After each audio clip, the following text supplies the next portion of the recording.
So it's been about 2 or maybe 3 weeks since I drove the car last. So it's a little bit more than like a normal cold start scenario because there's probably not any gas in the carburetor. So I just want to go through the sequence for whomever. So I'm putting it into neutral, and I'm not pumping the gas or anything. I'm just gonna let the motor turn over for about 10 clicks. Okay, that's gonna cycle. Okay, so that should have cycled gas into the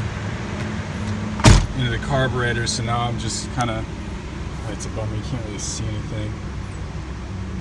I'm just slowly pumping the gas pedal, and do that about like 10 or 12 times, just really slowly. All right, so it's been like 20 seconds, and now I'm gonna turn on. It should fire right up.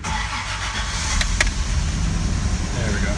And you can hear it's struggling a little bit, so you just gotta give it like, I don't know, you'll hear like the fan click off after about 30 seconds, and then you can kind of slowly push the choke in and make sure that it idles. That's how you start it up after a long absence. Okay, so it's been running for a little bit. Hopefully you'll be able to hear the fan click off.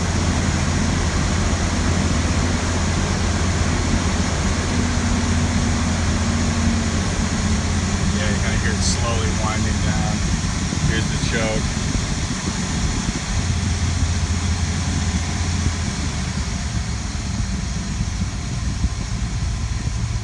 Okay, I'll leave it for an extra second or two, and then okay, and now it's good to go.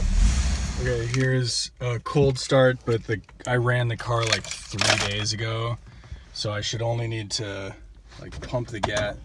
Just like slowly pump the gas pedal, just like that, like 10 times, something like that. Just, you know, you're not going anywhere in this car in a hurry. So it's like that, and pull the choke out all the way here. I usually just put it in neutral. You can push the clutch in if you want, like leave it in gear if you want, but you don't need to. Yeah, not a whole lot to it technically. It's just sort of getting it ready, and then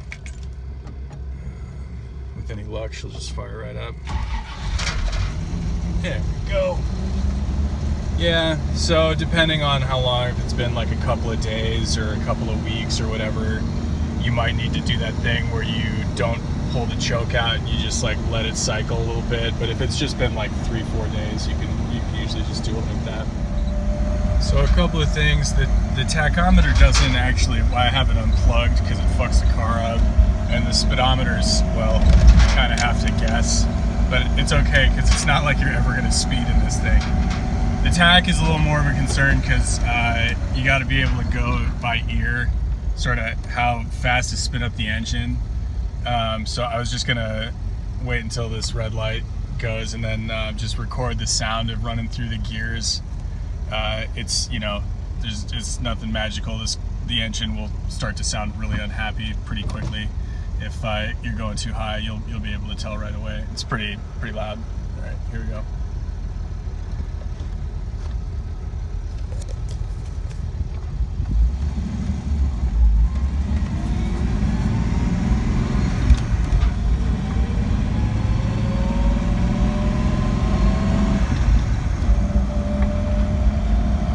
Yeah, that's about it.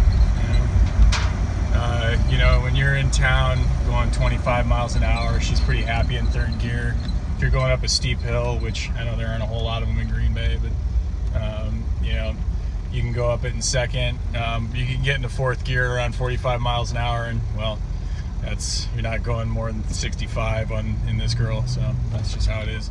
Okay, the last detail of the car, just starting procedure, is the hot start. So this is when you've been driving it for a little while.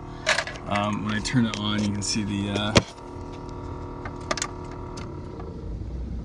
alright, you can see the temperature is going to go up. You know, that's all good. That looks super hot, but it's actually, the running temperature is lower than that. It doesn't matter. But you hear that fan going? That's called the cooling fan. It's on a switch here. But it's good to keep it on. That keeps cold air going over the carburetor. So when you start it up, You just want to give it like a couple of little pumps of gas, nothing big, just a little teeny one. And then just kind of keep your foot a little bit on the gas when you turn it on. So just like that. And then, oh yeah, see, she died. That's fine. Just a little bit of gas, and then just keep a little bit on it. You don't want to like wind it out or whatever, but yeah, you just want to give it enough gas so that when you just want to keep your foot on a little bit, because otherwise it'll die until it sort of stabilizes the temperature. So you'll see it looks really high. It'll come down pretty quick, and it'll usually run between a half and in the bottom third of the temperature, the oil temperature range. So yeah, that's it.